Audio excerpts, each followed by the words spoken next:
süßes, kleines Fräulein. Ich bin nicht aus Schwärmerei zusammengesetzt, doch Ihr Blick hat mich sofort in Flammen gesetzt. Sie sind mir so sympathisch, so unerhört sympathisch, süßes, kleines Fräulein. I love this. The first time I was in this room, I was playing my viola at the age of 13. Really? Getting ready to go to Carnegie Hall and play there. Being like really freaked out and nervous. I know. It's really crazy. It's gotta be a power source.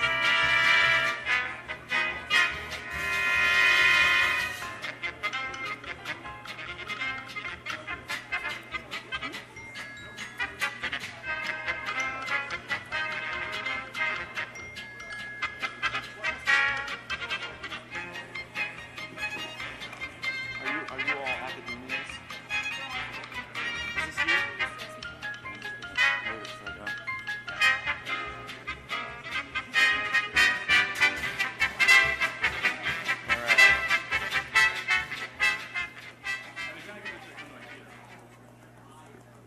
All right. All right, we're going to get started on the next panel. Again, if you have questions for these guys, please make sure that you walk up to one of the microphones because there are a lot of people that can't be at this convention and will be purchasing the DVDs to watch. And that awkward silence where you hear wah, wah, wah, wah, wah, and then somebody answers the question and the person following along doesn't understand what is being said. So if you have a question, please just walk up to one of the microphones. Another announcement, we've had some cancellations on the schedule. Again, if you turn to 8 o'clock this evening, the Kevin Mitnick Unplugged has been moved to Saturday at 8 o'clock, and Off the Hook is supposedly today at 8 o'clock. Also, the Exploring Dusty Corners of the Web has been canceled and is being replaced by something called biological science fiction, which I have no idea what that is. Coming up, we have Hackers in Academia.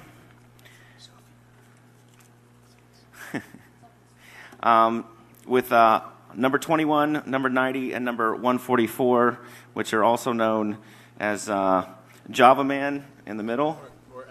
Or Adam. My name. Matt Blaze, number 90 on the end. And Gus is 144. You guys ready? Yes. Hello. So, why don't you?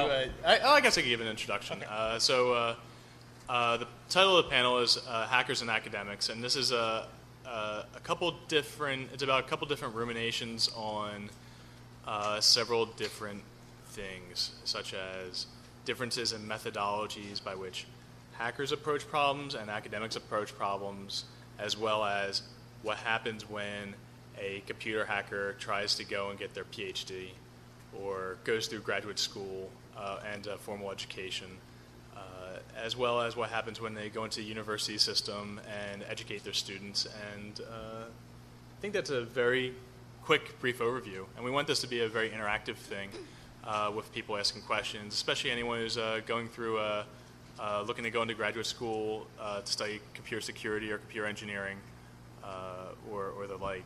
And I'll give an introduction, a little bit of background on myself. My full name is Adam J. O'Donnell. I recently completed my doctorate about 11 months ago at Drexel University in Philadelphia. There's no woo from the Drexel. Some Drexel people here. They don't care about school. And it's largely true. So my work was in officially titled in computer engineering, and the problem I studied was about how diverse software systems interact and how computer networks can be made more secure by having a diversity of software systems. I also have been a member of the hacker community for some time. I'm a member of the Cult of the Dead Cow. So. Thank you. Hey, thank you.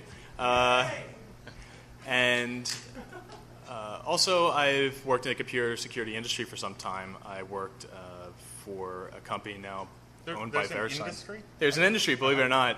It's largely disappeared. It's been bought by. So watch. I worked for a company called Arent that was bought by VeriSign, and the other places I worked either were bought by Symantec or bought by McAfee, I guess. So nowadays I work for an anti-spam company called CloudMark, based in San Francisco.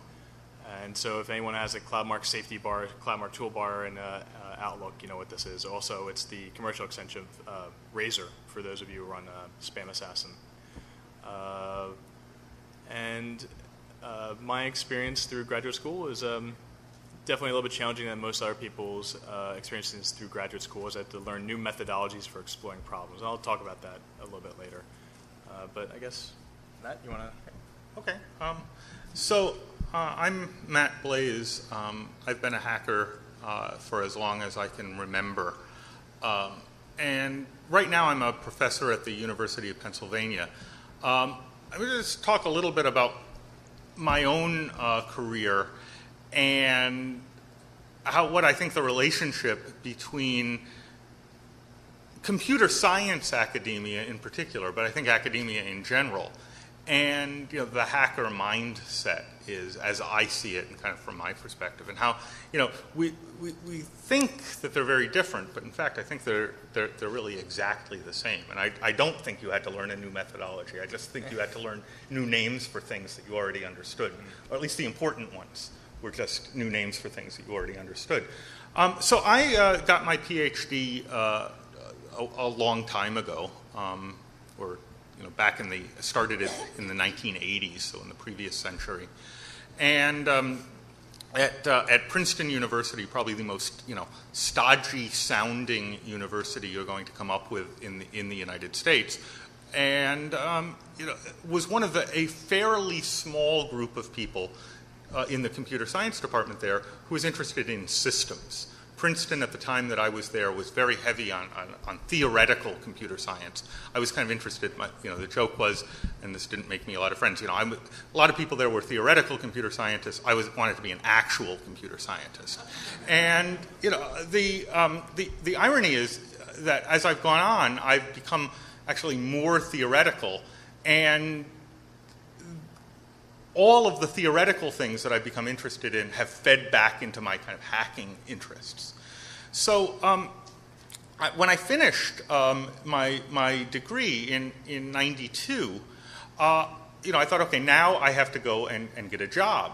And as a hacker and former telephone enthusiast, or I guess there's no such thing as a former telephone enthusiast, the obvious place to want to go is Bell Labs. And this is the pinnacle of places for an academic computer scientist, because it had all of the advantages of academia. That is, nobody tells you what to do, and none of the disadvantages of academia. That is, you don't have to teach and you don't have to raise money. There's just this, it was really nice. You'd go in there and there was this giant suitcase full of $100 bills, and you take a bunch of them, and you could just buy whatever you wanted, and it was just the streets were paved with gold. There was hot, cold running water and champagne in the bathrooms. It was just unbelievably nice. But as a hacker environment, it was perfect. I started out working at Bell Labs Home Dell.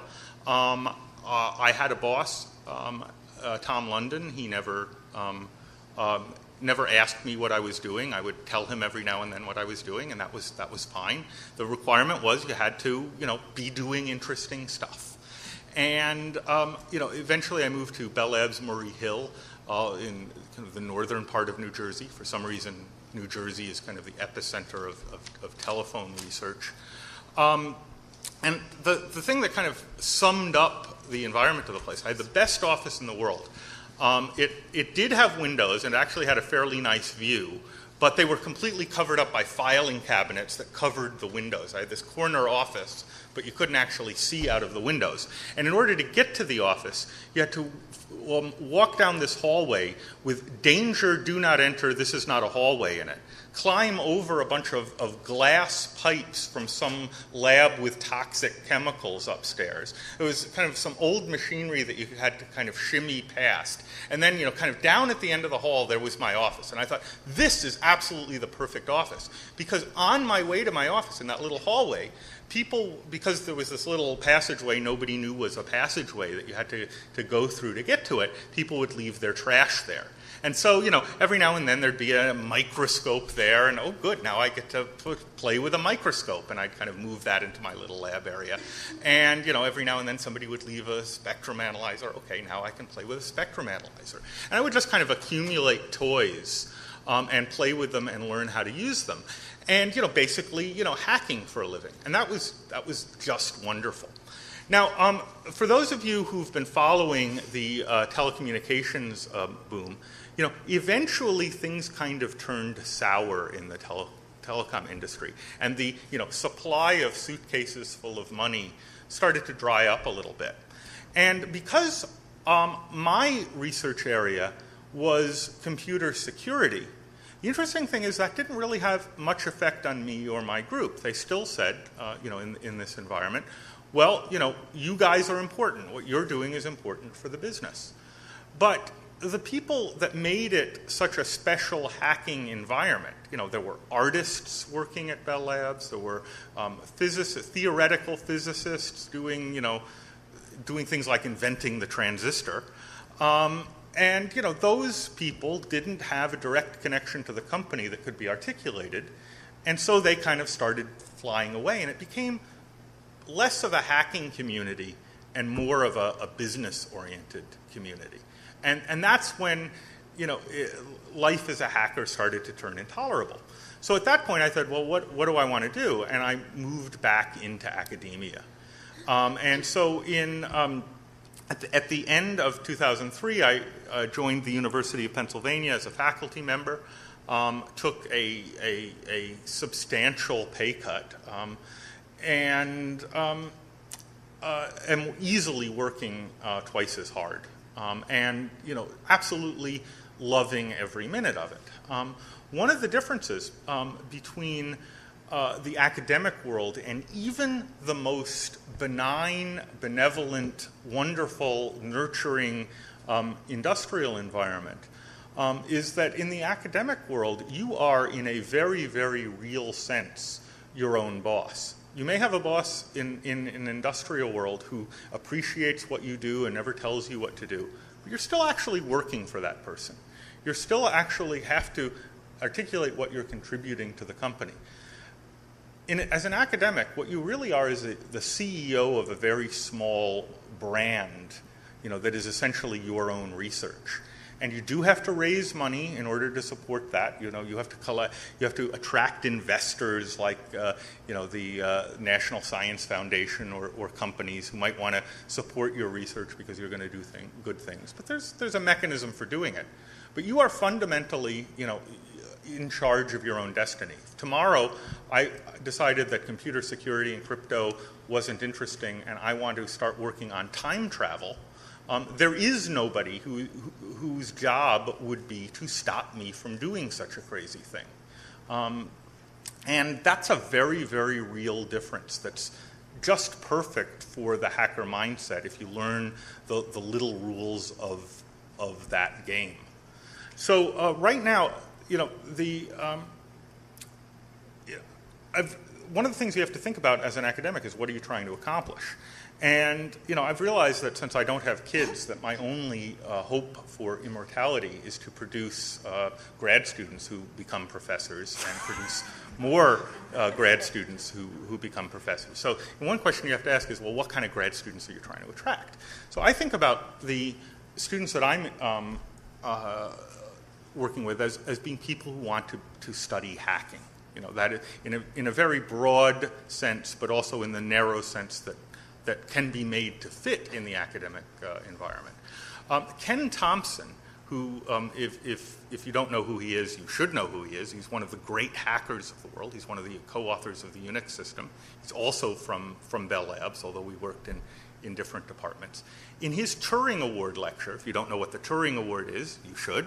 It's the Nobel Prize in computer science, and given by the ACM. He won the Turing Award a while back, and the wonderful thing in his Turing Award lecture is he said that when he fills out his tax return, there's a second question on there right after your name, is occupation.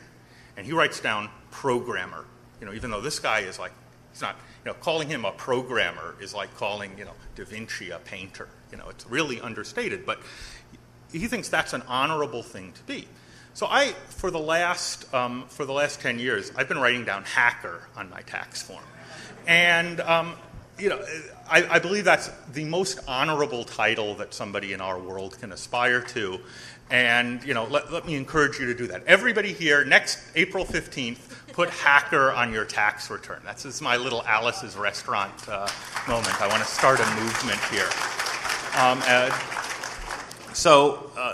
Anyway, I guess I don't know which way we're... I guess. I just have two additional comments. I also worked for a period of time at Lucent Technologies, which was basically Bell Labs as well. And one of the things they did for the engineers was it was called Technical Trash Day. And basically it had these large bins they put out, and everyone would throw out the technical trash. And the idea would be that a lot of stuff had gold on it, so they want to resalvage the gold. But they made sure they left those bins out for at least a week. And so about 5 o'clock, 6 o'clock in the afternoon, you'd see, maybe about 50 to 100, engineers, shirt, tie, digging through trash, looking to pick crap out. What's with the shirt and tie thing? That I don't understand. It was an electronics lab, too, and you'd see these engineers have little burn marks all over their ties because, sitting there soldering and you catch the tie in it. But it was a little bit more formal. This is a Whippany. So it's a little bit more formal of an environment than Murray Hill. What else? I'll shut up.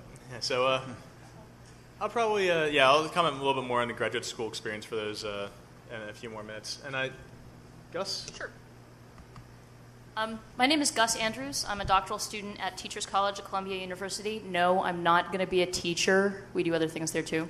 I actually want to start schools, and that is something I'm going to talk about more in a second. This is my third hope, although you'd never guess it by the fact that I brought a PowerPoint to bore you all to death with, so I'll try to keep it pretty lightweight.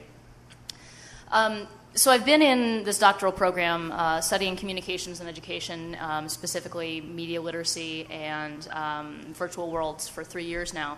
And the thing that's kind of surprised me is that everything that hackers have said about why school sucks was absolutely correct. And we actually have research that's been done in cognition that will basically back this up. So what I've done is I've taken a bunch of quotes from people who've been defining the term hacker and what hacking is. So we've got stuff from the Jargon File, stuff from Stallman, and stuff from Stephen Levy's book, Hackers. And then I've given you a couple footnotes of things that you can go and read if you want to have fodder for an argument with somebody where you can say, aha, actually no, we shouldn't do this to kids in schools. We shouldn't have to learn this way. If you have a kid who's going through the process yourself now, or if you yourself are going through undergraduate or high school or whatever. So I'll just take it on from there. Mistrust, authority, promote decentralization. This is one of the tenets from Stephen Levy's book, Hackers. One of the big things that we talk about a lot is moving from a model of having the teacher be the sage on the stage who's doing lecturing to having the teacher be the guide on the side. This is basically what we call constructivist education. We're trying to have more education where students get to define their own problems, they get to define their direction, and they're not just being treated as vessels whose minds should be filled, because it's basically not how the human mind works. We all know that. It's just, obviously taking schools a long time to get there. So that's something we've been talking about. There's a time for lecturing, as the Time for Telling article mentions here, but it's not all the time. It's after you've had a moment to, get into a problem and muck around and compare some of its details. Being able to set your own goals and work to challenge yourself really does work. It helps people have more flexible knowledge in the long run. That's the first point. Always yield to the hands-on imperative. The fact that hackers want to get into things and touch them and mess around with them and test their hypotheses is absolutely also a good instinct. There's a lot of movements in education to move toward case-based education. That's basically like in law schools, you have legal cases. You actually look at past cases that have happened in the past, and look at how they worked out, and that's how you become a lawyer. To become a doctor, you look at past medical cases and learn about the symptoms and stuff like that. You actually go and you dissect a human cadaver and things like that. At early stages of education, that should happen too, and there's a lot of us who are trying to get that to happen more in education. But it's not always a great match for some of the stuff that's going on in schools right now. This is how the real world is built. We all know that. And abstractions like, basic mathematics being taught with abstract word problems and things like that are really not the best way to learn. I do have a question for you. Is that similar to the IMP program that's popular nowadays? Which one? IMP? Instructional method? Oh, okay. At some high schools, they have something where they break math students off into groups and they discover math. Yeah, and I know when we were mailing, we were sending mail back and forth. You mentioned that, it's sort of having students to some extent go through the discoveries of theorems that have been discovered in the past by like Archimedes and things like that is actually a useful process. And like you pointed out, it's also very time consuming, so you can't do it all the time. But there's ways to sort of do what they call scaffolding. And sort of help students at the beginning get the things that they wouldn't get on their own, and then sort of work them through from there. The Jasper experiment, which is mentioned up here, was actually something done by my advisor at Vanderbilt, where they had a problem where you're supposed to go and rescue an eagle, and you have a plane, and you have to figure out how much gas the plane needs and how much weight the plane can carry and things like that. So you're actually just doing basic math in context, which makes for more flexible learning. A lot of the times when people just learn things from textbooks, they take cues from the context they've been taught in school. So they'll be like, why is this word problem not structured the same way as the last one was? Or why can't I go and, relate the problems in the back of the textbook to the part of the chapter I know they're in? That's not the way the real world works, obviously. So those are not good ways of teaching. Hackers should be judged by their hacking, not bogus criteria such as degrees, age, race, or position. A lot of the things SAT testing obviously is not the best way to test for the kinds of learning we really need nowadays. Ill-structured problems, things that don't have simple solutions, where you really have to do problem solving rather than just regurgitating the answers you were taught in school. And the other thing that things like SAT tests don't really test well is your tacit knowledge, the stuff that you can't actually explain. Whereas in the hacker community, you can go out, and if somebody says, I don't know how to get past this particular obstacle, you can just do it rather than telling somebody how to do it, and they'll be like, oh, okay, you know how to do that. Whereas in school, a lot of the times we ask people to write it down or to write out their math work, and that just is not a particularly, it doesn't honor different styles of learning where people may be better at actually showing things off than telling about them. Information sharing is a powerful positive good, and it is an ethical duty of hackers to share their expertise. Some of the stuff you were saying about working at Bell Labs actually makes a lot of sense, where you're in this community of artists and of engineers and things like this. You learn from the people around you at your workplace. That's not something we can really do at school. Obviously, teachers are just teachers. They haven't really had an experience to go out and have real practice a lot of the time to really do the things that we do in real life. And that is something people in academia are actually critiquing. It's not, so, yeah, I know. It takes a while to get people to pay attention to that, but and certainly teachers get on their high horse about like, oh, well, we're teachers and therefore we must be good. So that also takes some work. Also, sort of along the same lines with the Bell Labs thing, isolating students and saying it's all up to you. You don't get to use a calculator. You must be able to do all this math from your head. You can't refer to things on your computer. You can't use the internet. You can't talk to your peers. That also is not the way the real world works, and as obviously everybody knows. And that's something that's also being critiqued in school, talking about doing more team-based learning and things like that. And the important person to pay attention to here is Lev Vygotsky, who has this idea of the zone of proximal development, which is one of the best ways to teach is to have kids work at the absolute edge, the forward edge of their ability, the best they can do, which schools obviously don't do most of the time, and work with a little help from the teacher. And then once they are sort of, the teacher gives them a couple of models how to do things, gives them a little bit of support, they're able to progress a lot faster than if they were being asked to just, repeat the things that, they're already pretty good at. Hackers enjoy exploring the details of programmable systems and how to stretch their capabilities, as opposed to most users who prefer to only learn the minimum necessary. Again, the zone of proximal development says that you should be working at the edge of somebody's capacity rather than just sort of working in their comfort zone. Also, getting people to reflect, being able, if you sort of do a problem and then you can go back and say, okay, well, I think maybe I should have tried this strategy next time, or here are my hypotheses, and you can go back and test them, and then you can come back and make hypotheses. Those kinds of cycles make for the kind of learning that you will transfer. Transfer is a big issue in schools. Like, if you learn it in the classroom, I learned all kinds of algebra, which I would never know how to use in context because I didn't have a lot of experience using it in realistic situations. So with all of these things that we know, why don't we have decent schools yet? And obviously, do you really have to ask? Cruft is the big problem. Schools are a bunch of accreted, agglomerated stuff that's added up over years. With bells and standardized grading and things like that, those all come from this idea that students are a product. That, it's what they call the factory schooling system. People actually did talk in educational theory about how we should have, we should develop students to be better industrial workers, and obviously that's not something that is particularly useful for us with technology that we have today.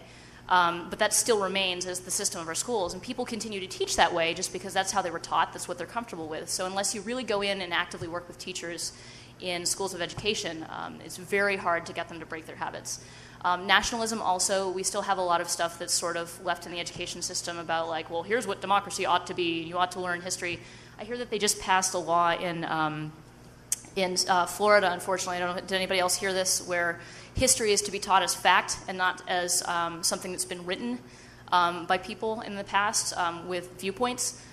So there's this real trend that we're working against, and the biggest problem is the No Child Left Behind Act. If you care at all about child abuse in the terms of like, telling students that they have to sit down and shut up and not explore their own, their own questions, fight the No Child Left Behind Act with every tooth and nail, because it's basically causing all teachers to teach to the test, to teach to standardized tests.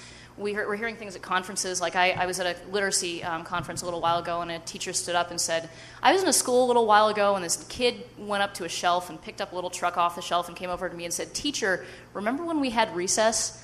They're canceling recess. It's not just that they're canceling more math and time in the computer labs. They're actually canceling things that would keep the kids from like running around and being completely nuts all day because they have too much energy. So this is really destroying schools. It's destroying any kind of critical thinking teaching that's going on. I hated recess. You hated? I know. A lot of us did, but then, I was pretty lucky because I had a chance to go to the computer lab during that point in time. I used to get my ass kicked during recess. Yeah, me too. But you didn't like standardized tests either, though.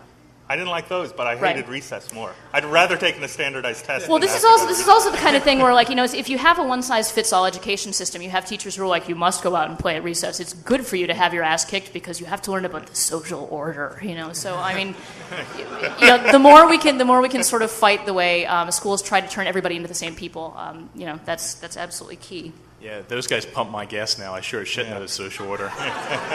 Exactly. So I've been trying to figure out how to hack schools, and I've been trying to figure out what their vulnerabilities are. There's increasing numbers of people who are heading out to homeschool instead. Some of these people, I think, are doing it in a great way. Other people are trying to do it in order to make sure that their kids have are only exposed to fundamentalist Christian ideas. I don't really support that, but I do wonder whether if we could develop more units, if we could develop more spaces that people can use outside of class, what we call third spaces, you can see down at the bottom, places which are not the home and they're not the school, but they're places where learning can happen, and it's in a non-coercive kind of a way.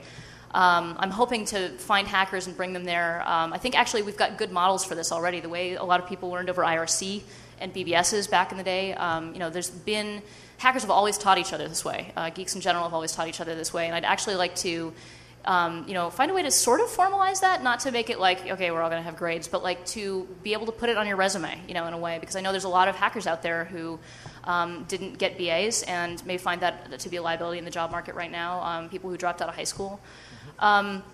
Actually, that's another interesting issue. I was reading some articles a while ago about in New York City, there's kids who hate the school system so much that they're like, I'm dropping out of school, but it's not that I'm dropping out to do nothing. I'm going to go to a GED program and get my GED maybe 2 or 3 years in advance, so that they can just get out of schools as fast as they can. And I'd like to be able to support students like that as well, to work with charter schools. The other sort of interesting resource that I can think of offhand, high-tech companies in general, I think, have a lot of resources to put towards it. Obviously, we've got the Bill and Melinda Gates Foundation and Google.org. There's a lot of funding possibly available there. But then Google also has this thing where their employees are allowed for 20% of their time on the job to go and do something pro bono. So a lot of them went down, say, to after Hurricane Katrina and helped out down there. I'm hoping to maybe enlist some of them, and then also volunteer hackers in general who would be hanging out in IRC anyway, to maybe help teach in sort of a guide on the side, kind of you're just helping kids out kind of a way. So, and then the other thing I wanted to say is librarians are awesome. As a third space, I find that. That's great. It's nice to hear librarians getting applause, because you do sometimes get people being like, "Oh my God, they told me not to touch the computer." So there's a lot of librarians who are very forward thinking. I actually know if you go to librarian.net, that's the site of Jessamine West, who is the daughter of Paul West, who was the subject of the book Soul of the New Machine. She is very into increasingly doing work with digital rights, getting more computers into libraries, and figuring out what librarian means in a sort of a digital age. So I think librarians will be a good resource too. And I'll stop talking now, but these are a couple things I'd suggest reading. How People Learn is a great introduction to cognition if you want to get some ammo there. And What Video Games Have to Teach Us About Learning and Literacy is also a very readable book. So,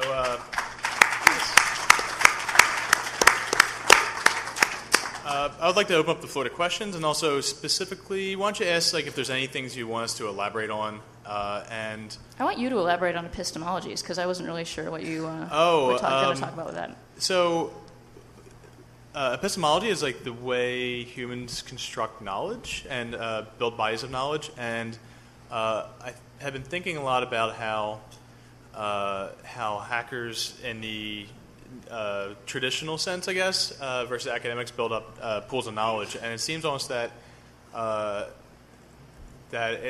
hackers almost build up knowledge by swarms of experimentalism, whereas academics do it by model building and theory testing, and this is both traditionally and stereotypically, and I've been thinking a lot about the advantages and disadvantages of each. The advantage of the primary disadvantage for the hacker model, for example, is that there may be a huge amount of unseen bias. A good example is that the statement that Windows is insecure as compared to OS 10, because all these hackers keep running all these exploits for Windows. But if you get down to the source code and you look at it and you want to sit down and break modern Windows versus modern OS 10, OS 10 is far easier to break, and there's far more problems with OS 10. Most of you, I have an OS 10 machine myself, and the reality is that the reason why Windows is easier to break, has been perceived easier to break, is because it's much more economically profitable to invest your time in writing an attack against Windows, because you have more systems you can apply it against, versus OS 10, which is very hard to get a vulnerability propagating. And the primary disadvantage of academics is a lot of times when you construct these models, you have to abstract them to the point that they may no longer be holding a basis in reality, and when you go to apply them, they may not be descriptive of anything in the world anymore. A good example of this is financial market modeling, and how people, what's it called? The Black-Scholes equation is a very good example. It is how people came up with methods of option pricing. And it was based upon a market model where, over the short term, the market moved in what's called a normal distribution. And this is an abstraction, when in reality it forms what's called a heavy tail distribution. What ends up happening in reality? Well, a couple guys used this model. They made 30% return on investments, and then 1 year they almost crashed the world stock markets. All of them. They almost all shut down because they used a model that was too heavily leveraged, and they had too much faith in it. And in reality, the model did not accurately track what happened in the real world, and things almost broke very bad. Both those, I'm kind of interested in how both those methodologies kind of can intermesh at times, and how they both work together and don't work together, and how knowledge is reached through both. It's just an abstract thought that's been kicking around the back of my head for some time. So I think we have our first question. You, sir. Also, for the best questions, we're going to vote on them. They get a donut. They've been around since the last panel. We can't guarantee their freshness. Yeah. actually have a couple of things. Real quick, your discussion about different epistemologies. I think that academia has a truth-based epistemology in the sense that they have statements that they evaluate as true or false. And the hacker is more of a process/utilitarian idea of building knowledge. And for instance, your critique of the Windows is easier to hack is truth-based, because technically a person, you put them on in a place, hack Windows. It will be easier for them to hack Windows than to hack OS X. It doesn't mean that the code, it's two different statements.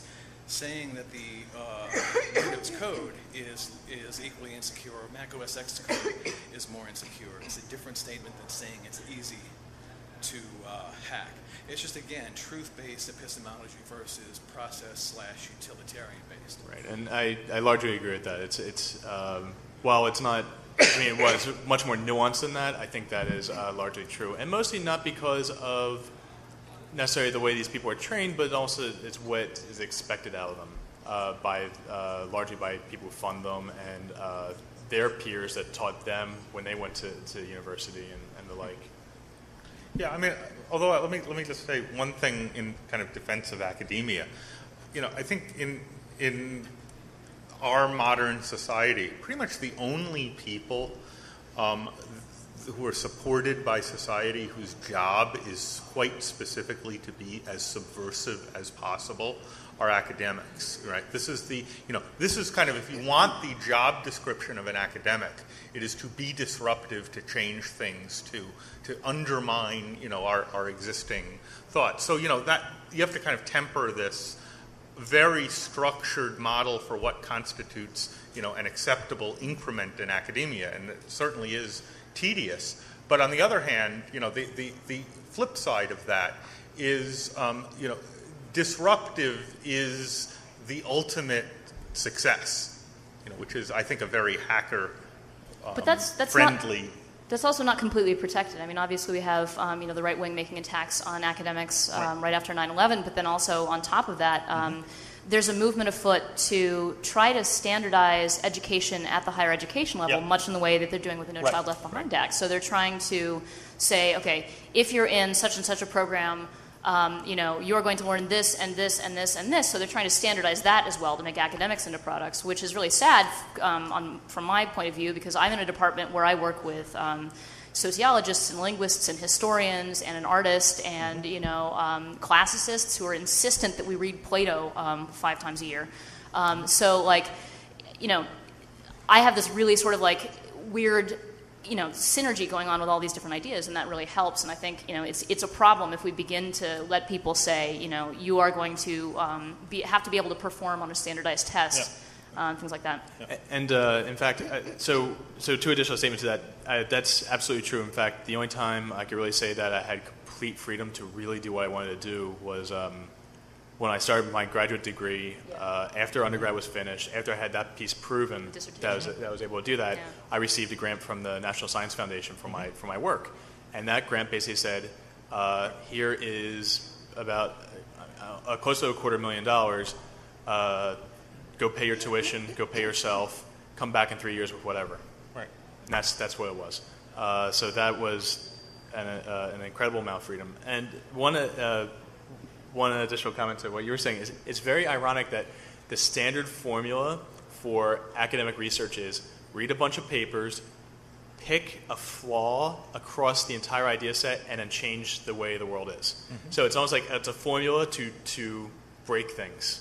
And that is a good dissertation. Is read papers, figure out what everyone believes, understand why that's wrong, and prove why it's wrong. And then your student will go and do, when you become a professor, your student's job is to go read your papers and everything that you contributed. Not mine, but someone else. Not me. But, No. But there's, actually, I wanted to say also, and I'm sorry we're running over the questions. The very epistemologies, the ways that we know, are also being threatened. Also, it's just this administration is doing some pretty rotten things. I mean, when it comes to things like NSF grants specifically, and when it comes to education grants from the, forgetting the foundation's name, they are beginning to ask for only quantitative data, which may sound fine to you as people who deal with numbers a lot, but there are questions, social questions really should not be answered, in my opinion, and I can give you a philosophical background on this some other time, by quantifying them, by turning human feelings, pain and suffering and joy into numbers. So they're beginning to cut down on the amount of funding for research that doesn't, that's just asking people about the quality of their life. And this really matters in education. They've actually shut down some of the clearinghouses for qualitative data. They're actually defunding them, and so there will not be a place anymore where people can go to sort of go, okay, what is the experience of children going through school right now? So that's another way. Epistemologically, they're saying only this way of knowing, only the numerical way of knowing is valid. And speaking also to the crowd that would very much be concerned with this, so there once was a wonderful, wonderful organization called DARPA. And DARPA gave out huge sums of money to computer scientists who are studying anything. And they said, dream. Go come up with something that's wonderful. And we'll use it to kill people. And we use it to protect American lives. But DARPA gave the funding to create the internet and many other wonderful technologies, and now they've changed the message from go off and dream and come up with something wonderful to on the ground in Baghdad in 18 months. Right. Which is a major shift. So from pure research that produced things like the internet, produced engineers who can go out and build incredible pieces of technology. And so it's like I'm not... Well, let me just... I've been in the academic-ish game, even though I was kind of at Bell Labs for a while. But, I mean, one thing that is absolutely sure, any time you get a bunch of academics together and talk about academia, the discussion at any point in history, the funding situation is intolerable. It's much worse than it ever was before, and we're all going to die. Yeah. That's kind of all academic discussions can be summarized that way. So I'm not, we need to temper that. The funding situation, by the way, is absolutely intolerable, and we are all going to die. But it's worse than it's ever been before. It'll never be this bad again. On the other hand, we academics have been around for a while. We survive political systems. We're kind of the cockroaches of the economy. And in reality, it's more true than you believe because they eat week-old donuts and ramen noodles. Yeah. By the way, we have donuts. Yeah. If anyone wants some. So we have donuts. Not a question, just information. I heard an article on NPR last week that Scottish University, the Abertay Dundee, will be offering an undergraduate course in ethical hacking and countermeasures, where they teach students how to use hacker tools in order to secure their own networks.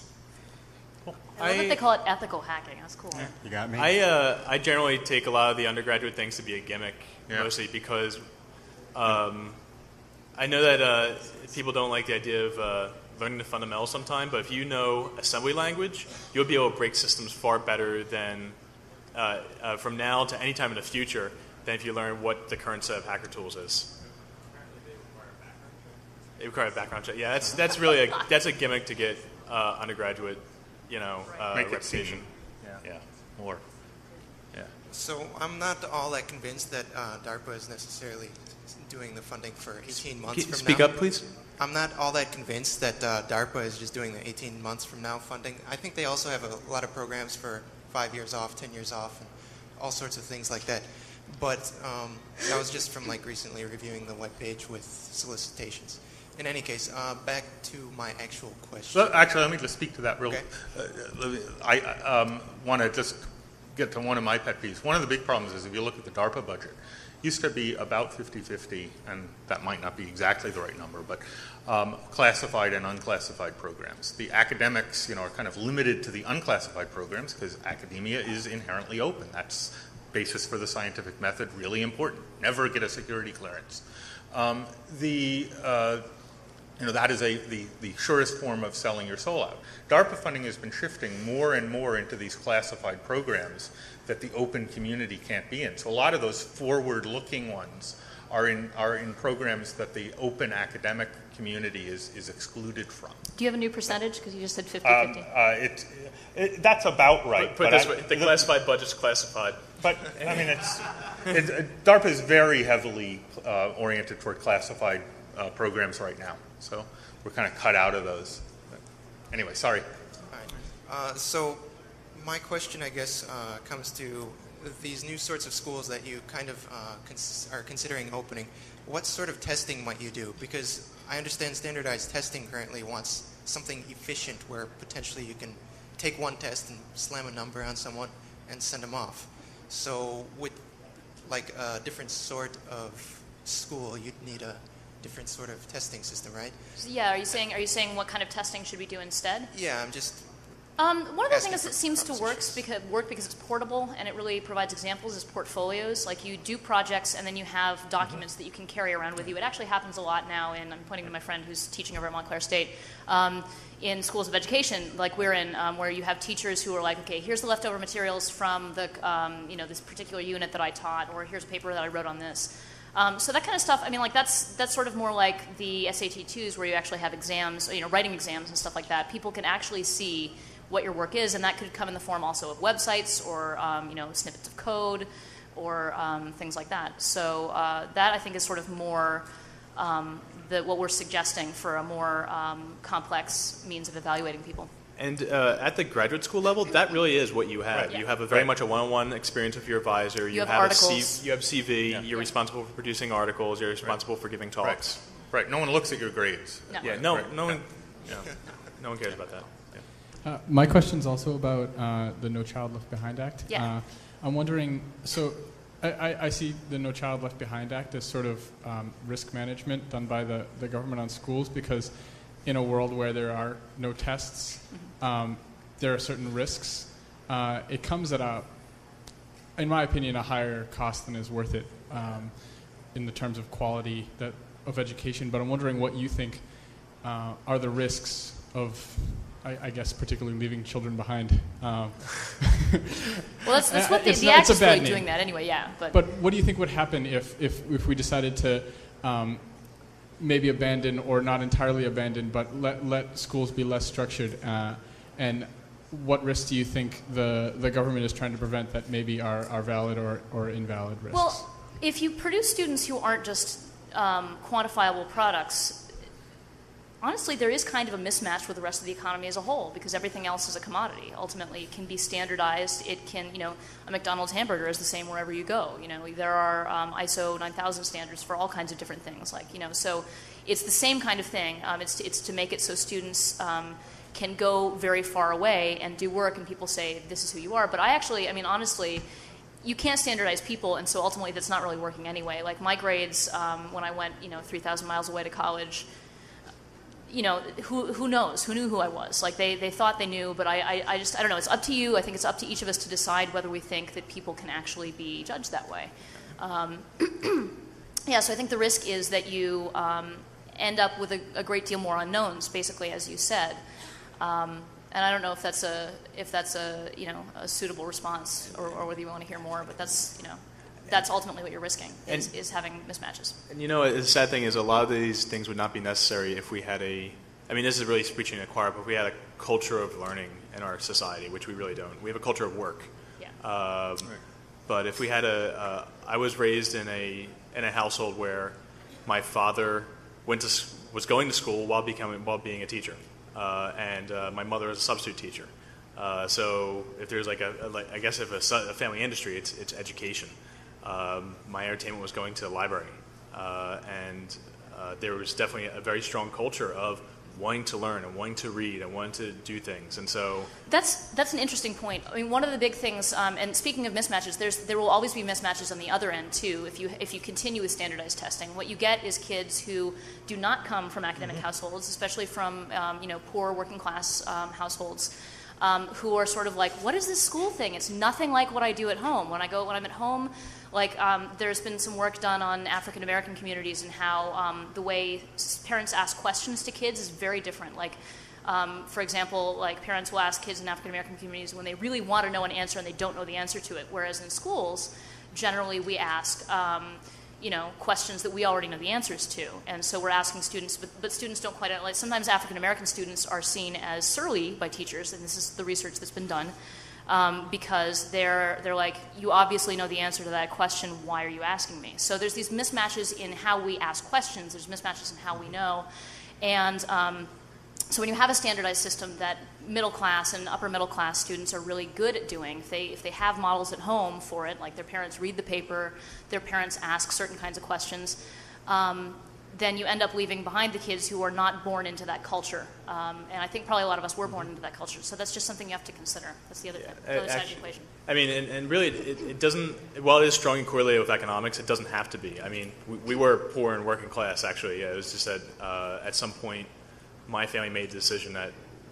they're not going to be working in box factories all their life, pretty much. And so that's really what the issue is. When you have kids, or if you have kids, if you want them to want to learn, you have to learn in front of them. You have to be people that are interested in learning. You have to be people that ask questions why things are the way they are. And it doesn't matter if it's technology or whatever. It just have to be an inquisitive mind and wanting to break it down and say, why is this the way it is? And if your children, just like children will learn from their parents to smoke, children will learn from their parents to be inquisitive and to want to learn. Thanks. So while we're talking about all this, how bad tests are and stuff and how we can get rid of them, I went to a school through kindergarten through 8th grade where we didn't have grades, we didn't have tests.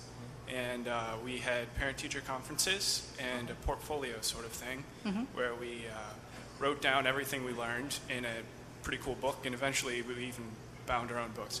And I think it was really effective. And given the non-government funded, mandated structure, we were able to walk to the library and just hang out. And I thought it was wonderful, and I think that sort of system really can work.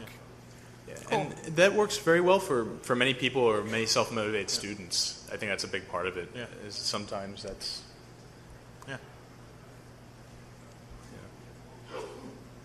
Do we have somebody who hasn't gone before? Let's see. Yeah, there we go. Do we have time still? I think we have about 5 minutes, right? And we didn't give out any donuts yet. Yeah. I have a question on the sort of the pro bono bit that Google's doing. Yeah. I'm wondering how long is that going to last before they have to, some encounter says, hey, this doesn't do anything to our bottom line. Yeah. Well, I mean, I think that, I know a bunch of people at Google, and basically, it's the 20% you do after the 150% that you've already done. That's the thing they don't tell you. Right. Right. So, I mean, ultimately you have a job and you have to get that job done. And, I think that's true in any environment. The question is, though, how broadly is that job defined? And what do you have to do to attract good creative people? I mean, Google has really, really good people working for it. And one of the reasons that it's been so successful is those good people. In order to attract them, you have to convince them that they're going to be able to have, an interesting environment and an interesting workday. So in a lot of ways, I think that 20% I've never worked there, but I think that's kind of a gimmick for describing a larger culture that they're trying to... In fact, for all the people who've heard the freshman 15 from university, there's actually something called the Google 15 because they have 5-star chefs there that cook you lunch and dinner if you want it. And it's people put on a lot of pounds. Yeah. Go, please. One of the things I wanted to ask actually was about some of the connections maybe between technology and academia. A lot of us have decided to continue and go on and get our doctorates and that sort of thing. So what are some of the natural connections that you see, some reasons that people might want to continue, particularly women in the field, that you can speak to? So, I mean, let me just give you the quick, my quick resume. So working backwards, I have a PhD from Princeton. So I have a tenured faculty job at the University of Pennsylvania, PhD from Princeton, undergraduate degree from Hunter College in New York, and before that I'm a high school dropout. One of the things that that I have definitely found is that education gets a lot more interesting and your opportunities get a lot more interesting as you move up that hierarchy. One of the wonderful things is that graduate school is not simply a harder version of high school, right? Right? As you kind of move up in the academic ranks, the amount of creativity required versus the amount of kind of rote learning, that ratio inverts. And, to the point where at the end it's ultimately supposed to be all creativity.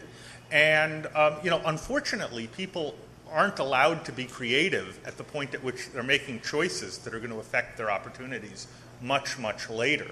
And I think the reason that I got a PhD, frankly, is because by the time I had gotten into the academic groove, this was just the path of least resistance. This was the only way I was going to have the kind of autonomy in my life to be able to have the kind of life I want. And I think you get a more interesting job at the end of it.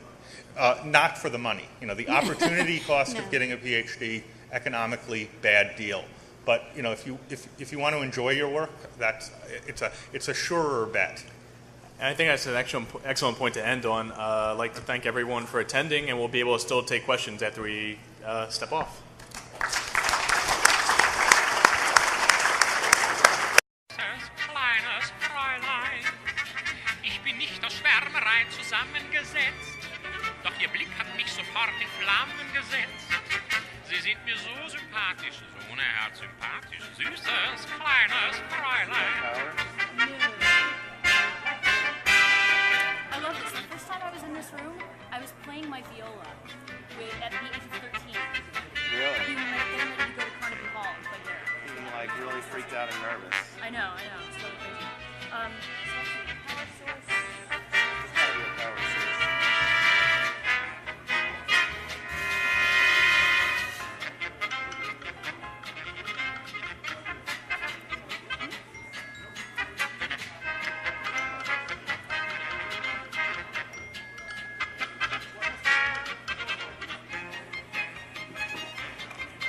Are you all academians? Is this you? Maybe it's like,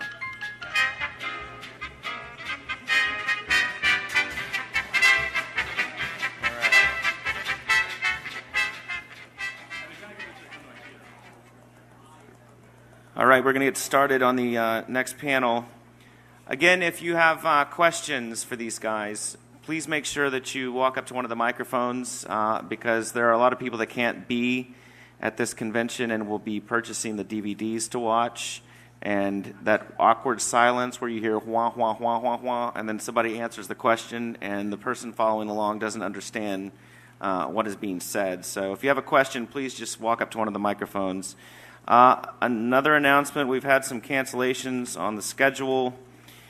Again, if you turn to 8 o'clock this evening, the Kevin Mitnick Unplugged has been moved to Saturday at 8 o'clock, and Off the Hook is supposedly today at 8 o'clock. Also, the Exploring Dusty Corners of the Web has been canceled and is being replaced by Something I studied was about how diverse software systems interact and how computer networks can be made more secure by having a diversity of software systems. I also have been a member of the hacker community for some time. I'm a member of the Cult of the Dead Cow. So. Thank you. Thank you. And also, I've worked in the computer security industry for some time. I worked for a company now owned by VeriSign. There's an industry, believe it or not. It's largely disappeared. It's been bought by. So watch. I worked for a company called Arent that was bought by VeriSign, and the other places I worked either were bought by Symantec or bought by McAfee, I guess. So nowadays I work for an anti-spam company called CloudMark, based in San Francisco. And so if anyone has a CloudMark safety bar, CloudMark toolbar, and Outlook, you know what this is. Also, it's the commercial extension of Razor, for those of you who run Spam Assassin. My experience through graduate school is definitely a little bit challenging than most other people's experiences through graduate school, is I had to learn new methodologies for exploring problems. And I'll talk about that a little bit later. But I guess, Matt, you want to? Okay. So I'm Matt Blaze. I've been a hacker for as long as I can remember. And right now I'm a professor at the University of Pennsylvania. I'm going to just talk a little bit about my own career and what I think the relationship between computer science academia in particular, but I think academia in general, And the hacker mindset is, as I see it, and kind of from my perspective, and how we think that they're very different, but in fact I think they're really exactly the same. And I don't think you had to learn a new methodology. I just think you had to learn new. I started out working at Bell Labs Home Dell. I had a boss, Tom London. He never asked me what I was doing. I would tell him every now and then what I was doing, and that was fine. The requirement was you had to, be doing interesting stuff. And, eventually I moved to Bell Labs Murray Hill in kind of the northern part of New Jersey. For some reason, New Jersey is kind of the epicenter of telephone research. And the thing that kind of summed up the environment of the place, I had the best office in the world. It did have windows and actually had a fairly nice view, but they were completely covered up by filing cabinets that covered the windows. I had this corner office, but you couldn't actually see out of the windows. And in order to get to the office, you had to walk down this hallway with "Danger, do not enter, this is not a hallway" in it. Climb over a bunch of glass pipes from some lab with toxic chemicals upstairs. It was kind of some old machinery that you had to kind of shimmy past. And then, kind of down at the end of the hall, there was my office. And I thought, this is absolutely the perfect office. Because on my way to my office in that little hallway, people, because there was this little passageway nobody knew was a passageway that you had to go through to get to it, people would leave their trash there. And so, every now and then there'd be a microscope there, and oh good, now I get to play with a microscope, and I'd kind of move that into my little lab area. And, every now and then somebody would leave a spectrum analyzer. Okay, now I can play with a spectrum analyzer. And I would just kind of accumulate toys and play with them and learn how to use them. And, basically, hacking for a living. And that was just wonderful. Now, for those of you who've been following the telecommunications boom, eventually things kind of turned sour in the telecom industry, and the supply of suitcases full of money started to dry up a little bit. And because my research area was computer security, the interesting thing is that names for things that you already understood, or at least the important ones, were just new names for things that you already understood. So I got my PhD a long time ago, or back started it in the 1980s, so in the previous century, and at Princeton University, probably the most stodgy sounding university you're going to come up with in the United States, and was one of a fairly small group of people in the computer science department there who was interested in systems. Princeton, at the time that I was there, was very heavy on theoretical computer science. I was kind of interested, the joke was, and this didn't make me a lot of friends, a lot of people there were theoretical computer scientists. I wanted to be an actual computer scientist. And, the irony is that as I've gone on, I've become actually more theoretical, and all of the theoretical things that I've become interested in have fed back into my kind of hacking interests. So when I finished my degree in 92, I thought, okay, now I have to go and get a job. And, as a hacker and, former telephone enthusiast, or I guess there's no such thing as a former telephone enthusiast, the obvious place to want to go is Bell Labs. And, this is the pinnacle of places for an academic computer scientist, because it had all of the advantages of academia. That is, nobody tells you what to do, and none of the disadvantages of academia. That is, you don't have to teach and you don't have to raise money. There's just this, it was really nice. You'd go in there and there was this giant suitcase full of $100 bills, and you take a bunch of them, and you could just buy whatever you wanted, and it was just the streets were paved with gold. There was hot, cold running water and champagne in the bathrooms. It was just unbelievably nice. But as a hacker environment, it was perfect. Something called biological science fiction, which I have no idea what that is. Coming up, we have hackers in academia.